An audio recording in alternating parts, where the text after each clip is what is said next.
How to delete saved Instagram posts. If you've saved a lot of posts over time and want to clean up your saved collection, Instagram allows you to remove them either individually or in bulk. This is useful if you have old posts saved that you no longer need. I'll show you both methods step by step.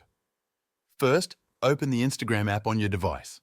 Tap on the profile icon in the bottom right corner to go to your profile. Then, tap on the three-line menu in the top right corner. From the menu that appears, select Saved. Here, you will see all the posts you have saved. If you want to remove multiple saved posts at once, tap on the three dots in the top right corner. Select the Select option, then tap on all the posts you want to unsave. Once you've selected them, tap Unsave at the bottom to remove them from your saved list.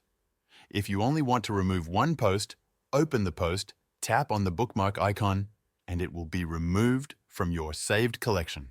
That's how to delete saved Instagram posts.